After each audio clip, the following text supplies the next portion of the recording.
kesempatan ini kami berdua akan ngobrol tentang berbagai persoalan yang sedang terjadi, tetapi memang perlu untuk diketahui juga oleh kita. Misalnya kenyataan Amerika sekarang seperti ini. Nah, pertanyaannya, misalnya dia mau ambil Greenland segala macam. Pertanyaannya, nanti di Asia Tenggara gimana? Menurut Bapak gimana kira-kira? Ada pengaruh ya Amerika dengan, karena kan Amerika ada Singapura, ada Filipina, ada kira-kira gimana Pak? Ya, pertama-tama saya mengucapkan terima kasih nih telah diundang oleh Prof. Saya sebetulnya bukan expert hubungan luar negeri atau foreign policy, tetapi saya mempunyai pengalaman sebagai praktisi, sebagai diplomat. Dan saya bukan juga siapa-siapa di Kemlu, tapi ya kita ngobrol ya. Saya bangga bisa ngobrol dengan sekaliber Prof yang banyak asam garam di bidang politik ya, khususnya politik dalam negeri. Ya, kalau Amerika proyeksi ya, foreign policy behavior, attitude foreign policy-nya Amerika di Asia Tenggara ya tidak lepas dari kepentingan Amerika di Indo-Pasifik. Iya. Ya, di Laut Cina Selatan. Laut Cina Selatan. Ya, di mana dia menganggap bahwa Laut Cina itu adalah sebagai free navigation. Iya. Dan juga dia terkait dengan Korean Peninsula. Iya. Ya. Yang Korea Utara dan Korea Utara dan Korea Selatan. Dan ke ASEAN, khususnya kita ASEAN itu kalau menurut mantan Menlu Marty Natalegawa miracle. Yeah. Jadi ASEAN relatively sudah cukup kuat untuk menjadi objek pengaruh. Oh iya. Ya, karena kita ASEAN sejak mendeklarasikannya aja sebagai suatu negara yang tidak ke kelompok negara yang tidak berpihak kemanapun, ya sesuai dengan politik nilai-nilai value politik luar negeri kita, kebebasan aktif, rata-rata mendeklar thousand friend zero enemy, Indonesia, Filipina maupun Thailand. Ya kecuali negara-negara ya kayak Kamboja dan Laos karena kebutuhan ekonomi, tetapi kan secara politik tidak pernah mendeklar dia berpihak kemana. Nah, tetapi kan dalam prakteknya karena alasan pragmatis tentu dia didekati oleh dua kekuatan yaitu Amerika dan ASEAN ini didekati oleh Amerika dan oleh Rusia, oleh Cina. Cina. Nah, tetapi itu kita anugerah memiliki ASEAN sehingga ASEAN tetap menjadi zona yang netral, zona yang netral terhadap pengaruh, dan kita tidak memiliki pangkalan militer sebetulnya kecuali di Filipina ya dulu kan, tapi kan pangkalan Clark and Sabik sudah ditutup. Nah, walaupun sekarang ada isu-isu lagi di mana Filipina dianggap condong ke Amerika. Ya, sehingga ada katanya mau pembukaan pangkalan militer Amerika. Gitu. Saya dengar tapi saya tidak tahu apakah benar. Thailand sekarang kan lebih dekat ke Cina. Ya, lebih dekat ke Cina ASEAN rata-rata ya karena alasan ekonomi terkena pengaruh Belt and Road-nya Cina.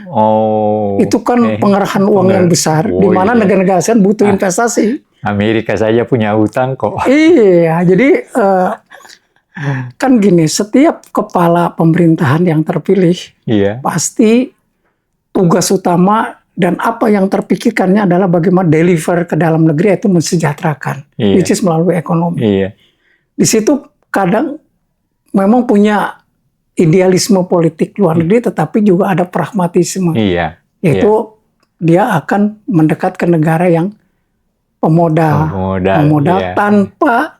Nah, ini kelebihannya Cina adalah ketika dia akan menanam investasi, dia tidak mengkaitkan dengan nilai-nilai HAM, demokrasi Nggak atau ada. apa. Yang Tidak penting- seperti Barat dan Amerika dulu, Iya. yang pada prakteknya juga tidak sebetulnya. Tidak. Dalam praktek, Nah, benar. iya, Tidak. di Tidak. Timur Tengah, Timur, iya. who can say that Arab Saudi itu democratic country, Nggak. ya kan?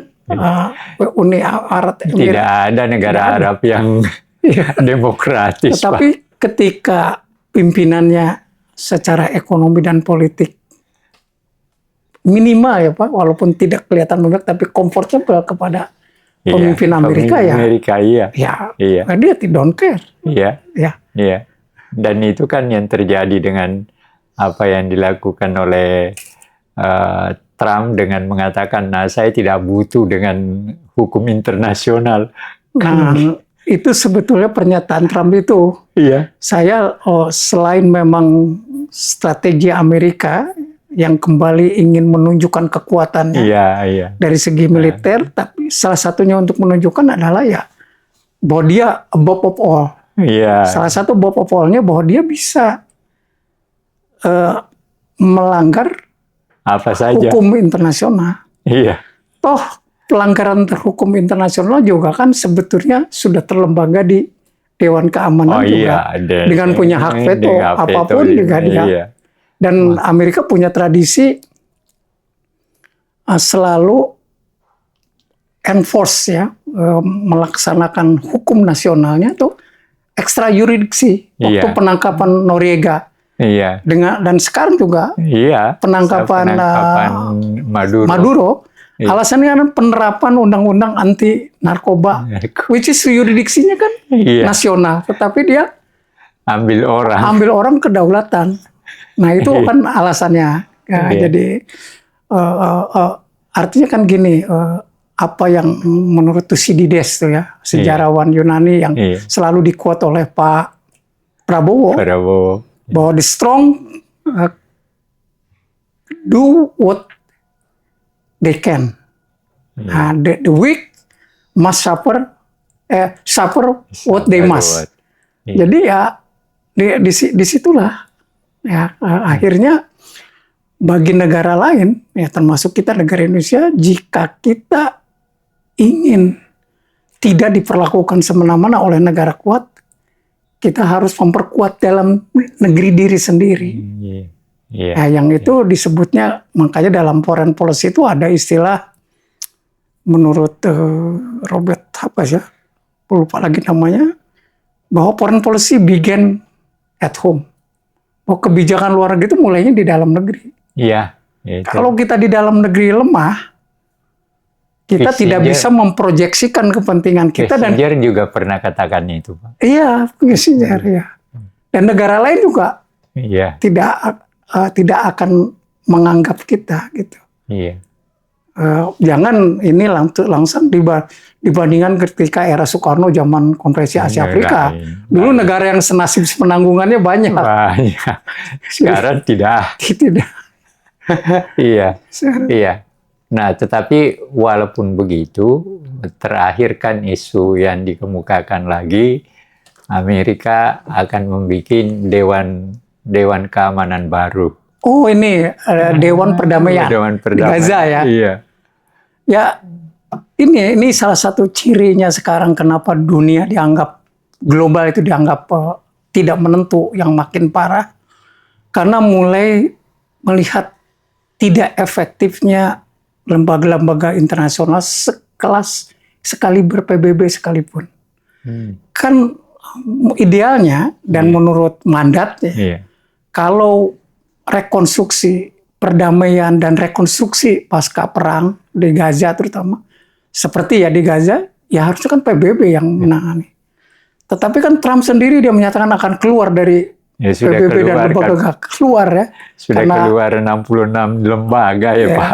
Ya, karena merasa bahwa di Ukraina juga PBB tidak apa-apa. Tidak. Padahal lumpuhnya PBB pun karena ulah negara-negara besar itu iya. yang selalu memveto resolusi PBB. Iya. Di sidang umum sudah disahkan resolusinya. Tetapi ketika dibawa ke Dewan Keamanan kan diveto Veto. atas nama kepentingan. Iya. Ya, bukan atas nama. Jadi demi kepentingan negara anggota itu.